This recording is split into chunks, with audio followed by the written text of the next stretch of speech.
Ça, c'est le shooting iconique de Zendaya pour Vogue Italia. Quand on l'a vu avec ma cousine, c'était évident pour nous qu'il fallait qu'on le recrée. Ma cousine, c'est elle, la petite fille en pleurs sur la photo. On dirait pas comme ça, mais c'est elle qui a réalisé mes tout premiers shootings. Et ensemble, on va essayer de passer de la doublure éclatée de Zendaya dans Euphoria à la reine elle-même. Pause. Avant de te montrer les résultats, je vais d'abord passer à l'organisation du shooting. Donc déjà, comment s'organiser? On a dispatché le shooting de Zendaya en 2 catégories. Tu as la catégorie 1, donc toutes les pieds, donc les photos où on voit Zendaya de la tête jusqu'aux pieds. Et ensuite, tu as la deuxième catégorie, donc c'est tout le reste, les photos où on voit que son visage, qu'une partie de son corps, que la moitié de son corps, ce genre de choses. En fait, s'organiser comme ça nous évitait de faire trop de changements. Donc, je m'habille du premier look, je fais un seul changement et ensuite, je passe au deuxième look. Ça nous permet en fait de ne pas nous fatiguer, contrairement à faire la technique de on prend une seule photo, je me change, je me rechange pour la deuxième photo. On n'a pas le temps. C'est trop long, personne n'a le temps. On n'a pas le temps, c'est long, c'est fatigant. Ensuite, deuxième catégorie, comment s'organiser pour le glam. Donc, les cheveux, le maquillage et ensuite la tenue. Donc, au niveau de la tenue, Zendaya elle porte une robe assez claire et qui est très fluide. Donc, ça lui permet de faire des photos en mouvement qui sont hyper dynamiques.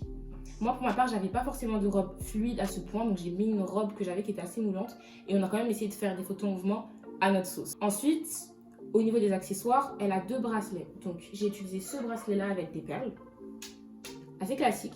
Et ensuite, j'ai utilisé un deuxième bracelet qui est aussi doré et qui s'ouvre comme ça. Donc, tu l'ouvres un petit peu, tu rentres ton poignet et puis c'est fini. Et un dernier accessoire qu'on a mis, ça c'est vraiment moi qui voulais rajouter ma touche. En fait, c'est un collier de perles, donc un collier lambda que tu mets ici. Mais moi, parce que je voulais twist le bail, ce que j'ai fait, c'est que j'ai mis mon collier au niveau de mon décolleté. Et en fait, pour le faire tenir, on a mis du scotch.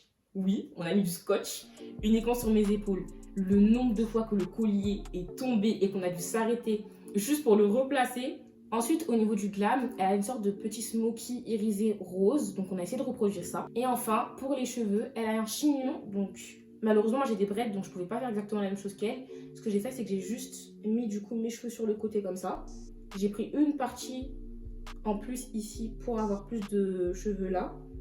Et en fait, j'ai tout placé comme ça, histoire de faire une sorte de mèche, comme ce qu'elle a elle sur son chignon. Maintenant, le shooting commence. Donc, comme je l'ai dit au début, on veut vraiment suivre Zendaya. On est sa doublure. Donc, chaque fois qu'elle fait quelque chose, je la copie. Elle lève son épaule, je lève mon épaule. Elle regarde en l'air, je regarde en l'air. Elle regarde à droite, je regarde à droite. Je recopie tout ce qu'elle fait, absolument tout. Sauf que c'est pas drôle. C'est pas drôle en shooting comme ça, c'est nul, c'est pas créatif, tu fais pas ce que tu veux. Et en fait, à la fin, on s'est tellement amusé à le faire qu'on a commencé à ajouter notre propre sauce en fait. On a commencé à faire nos propres poses, des photos en mouvement qui étaient différentes des siennes, ajouter nos propres éléments et c'était beaucoup plus drôle à shooter en fait. Ensuite, pour le deuxième shooting, la honte. Franchement, la honte. J'ai déjà honte. Pour le deuxième shooting, c'est ce que je vous ai pas dit quand j'ai parlé de la préparation du glam, c'est qu'en fait, dans le deuxième shooting, elle a un body.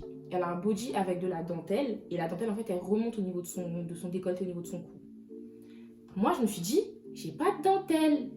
Donc, j'ai encore moins un body en dentelle. Donc, je me suis dit, je vais mettre un rideau. Ok, girl, bye.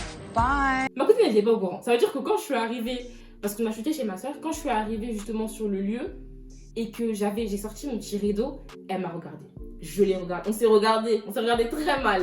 Et on s'est menti, on s'est dit, ça va le faire. Ça va le faire. Ça va le faire. Ça va le faire. Du coup, ce que je fais, c'est que j'ai pas de body en dentelle. Donc, ce que je fais, c'est que je mets mon petit rideau comme ça, tout du long, et je vais mettre un corset. Comme ça, je me dis, le corset, ça va serrer ma taille. Et le rideau, il est très très long, donc ça fera une forme de robe. Et là, donc je commence à faire ma petite idée complètement débile. J'avance, je continue dans mes bêtises. Ma cousine me regarde toujours avec du jugement. Et je continue, et en fait, je me rends compte, mais j'ai pas de corset. J'ai pas de corset. Du coup, je me retrouve là comme une débile. Et en fait, à la place du corset, parce que j'ai laissé du coup le rideau comme je l'avais mis. Et j'ai remis la robe blanche que j'avais en fait plutôt par-dessus le rideau. Quand on a fait les photos avec le rideau, je savais que ça allait flop. Je savais que ma cousine, elle pensait aussi que ça allait flop. Mais on s'est regardé droit dans les yeux, on s'est dit ça va passer. Ça va passer. Tu sais, comme quand tu fais comme quand t'as un contrôle, t'as pas révisé, ta pote elle a pas révisé. Mais tout de suite vous regardez, vous dites, le destin. On y croit à l'aide de nos connaissances, ça va passer, ça passe pas. Tu sais que ça va passer. Mais tu crois, tu te donnes du courage comme ça. C'est pareil, on a fait exactement ça. Et comme plusieurs examens qui se sont passés comme ça, j'ai flop. c'était pas ouf. Donc on arrive à la fin du shooting. C'est à vous de juger si je me rapproche plus dans l'édito de ce shooting de la doublure de Zendaya qu'à la meuf de Tom Holland. Donc à vous de juger, vous avez le résultat.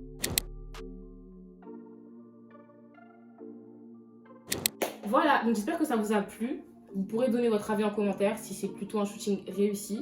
Et je vais essayer de vous mettre justement des photos de l'univers de la photographe qui a photographié Zendaya. Elle a un univers très à elle. Et je sais pas si vous voyez, mais pour Zara Beauty, donc la ligne de make-up de Zara, c'est elle qui a réalisé les photos. Je vais vous en mettre quelques-unes si je peux. Et donc comme ça, vous verrez un peu l'univers de la personne. Vous essayerez de capter un petit peu mieux ce qu'on a fait parce qu'on a essayé d'arriver dans sa ligne à elle et pas uniquement les photos de Zendaya. Voilà, donc c'est la fin de la vidéo. Tu commentes ton avis en commentaire, tu likes, tu partages, tu t'abonnes, tu connais la chanson. Aussi, dans la première vidéo, comme je l'ai expliqué, j'ai un podcast qui s'appelle L'After que tu peux retrouver sur Spotify et sur Apple Music. Donc n'hésite pas à l'écouter si ça te plaît. Et bye!